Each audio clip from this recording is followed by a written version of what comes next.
Hello, everyone! Welcome to English with John and Lucy, where you can have fun learning English. Hello, everyone! Welcome back to another episode of English with John and Lucy. I am Lucy. And hello, wonderful students. I am John. I am feeling fantastic today. The sun is shining and I am ready to teach. How is everyone doing? And Lucy, my friend, how are you feeling today? I am doing great, John, but I have to admit, I had a class this morning and my students looked very sleepy. It was a classic case of the Monday blues. Ah, the Monday blues. That is a great idiom. It means feeling sad or lazy about starting work or study at the beginning of the week. Do they want to sleep in class? Yes, one student told me, "Teacher, my brain is on holiday." I totally understand that feeling. Sometimes, even as teachers, we feel a lack of motivation. It is true. Motivation is not infinite. It goes up and down like a roller coaster. Exactly, and that is why we chose today's topic. We want to help you, our dear listeners, keep that fire burning.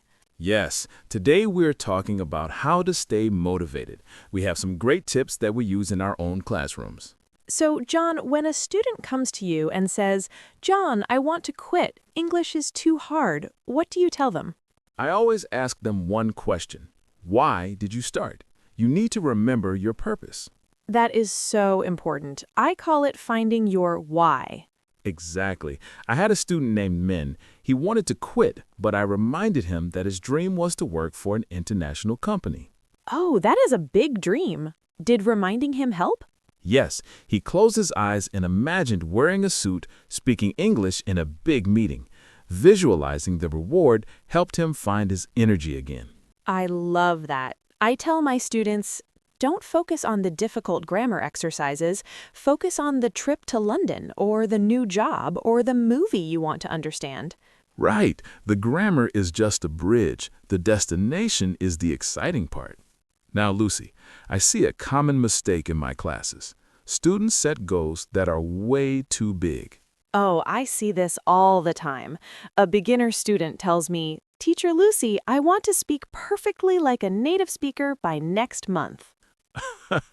By next month, that is impossible. Even we are still learning new words every day. Exactly. When they set huge goals, they feel overwhelmed. Overwhelmed, that is a key vocabulary word. It means feeling like you have too much pressure or too much work. It makes you want to run away. Yes, it's like trying to eat a whole watermelon in one bite. You will choke.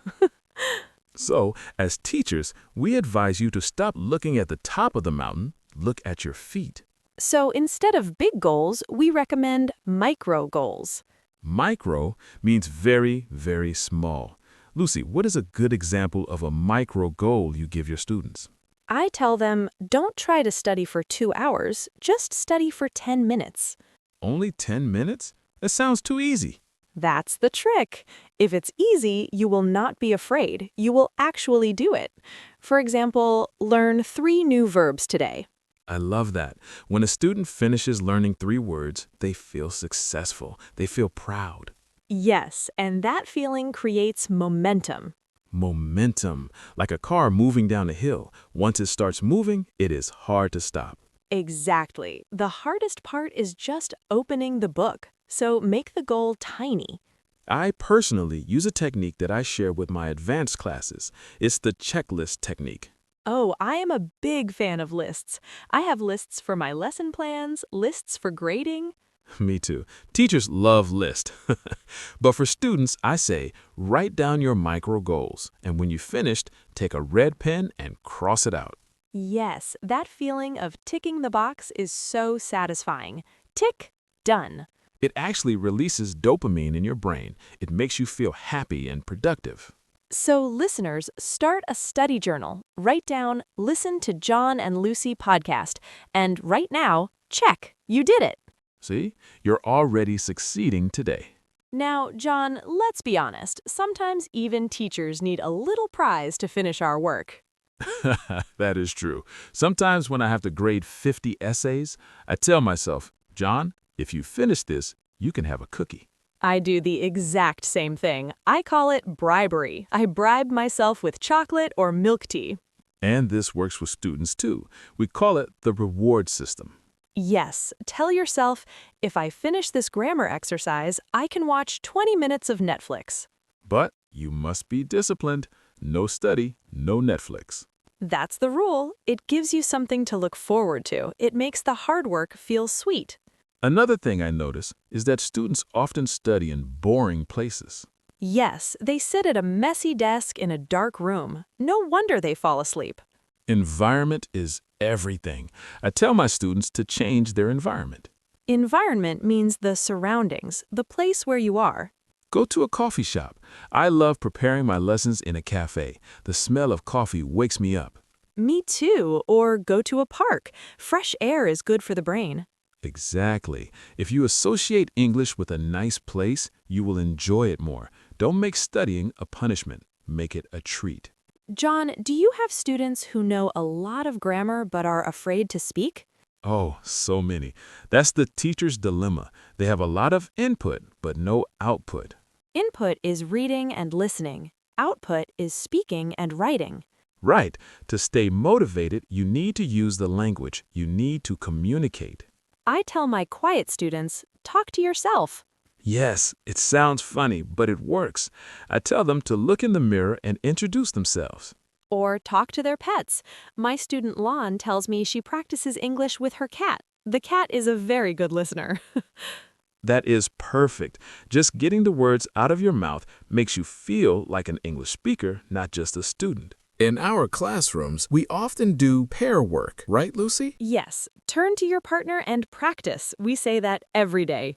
We do that because having a study buddy creates accountability.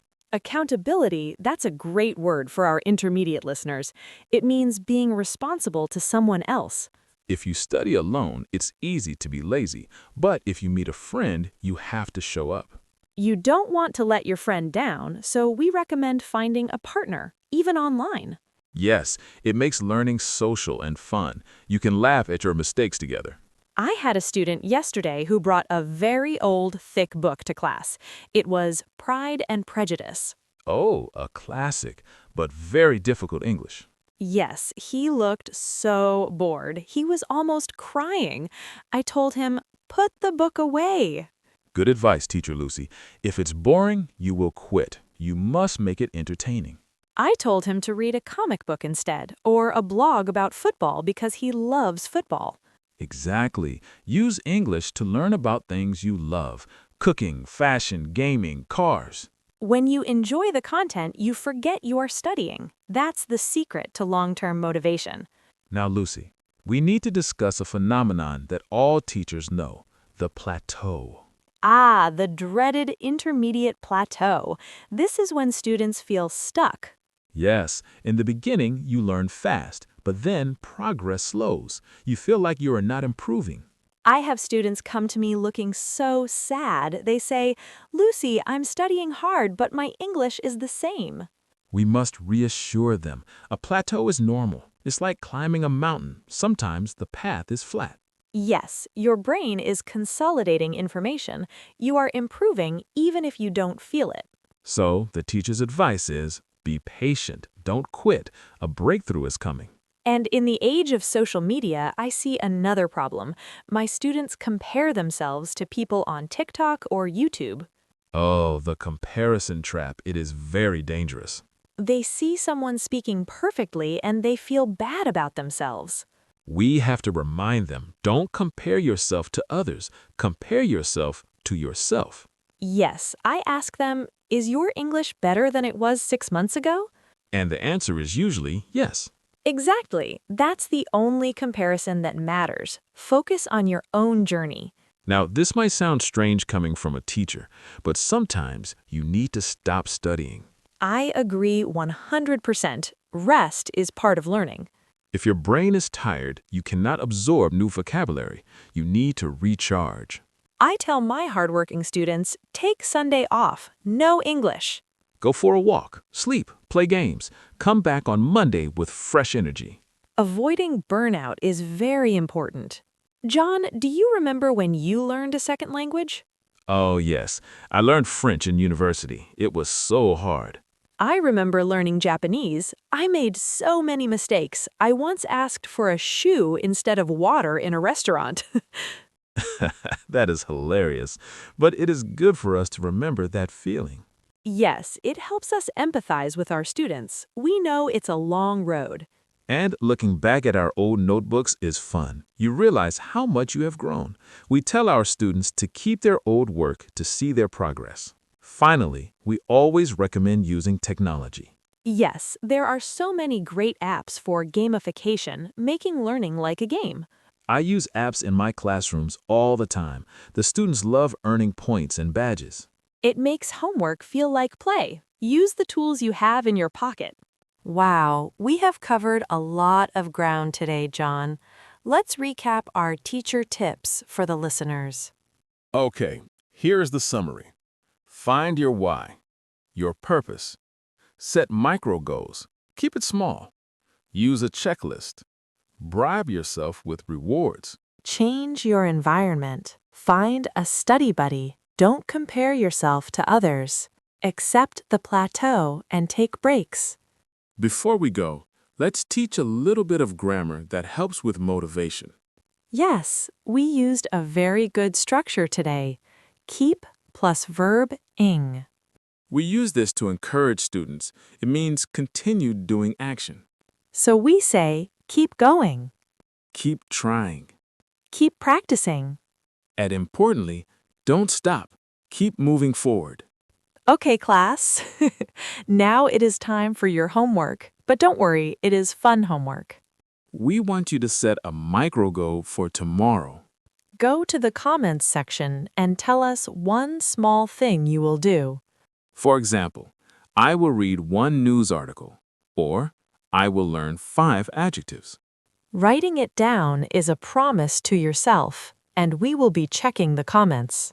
Lucy, this was a great discussion. I hope our listeners feel energized. I hope so too. Teaching is our passion, but we need motivated students. If you found this lesson helpful, please support our channel. Subscribe to English with John and Lucy. Give us a like and share this with your friends who are learning English. It really helps us reach more students around the world. Thank you for joining our class today. You are all A+ students in our hearts. Yes, excellent work today. Stay motivated and remember, keep learning. See you in the next lesson. Goodbye. Bye, everyone. Thank you for learning with John and Lucy, where learning English is always fun. See you in the next video.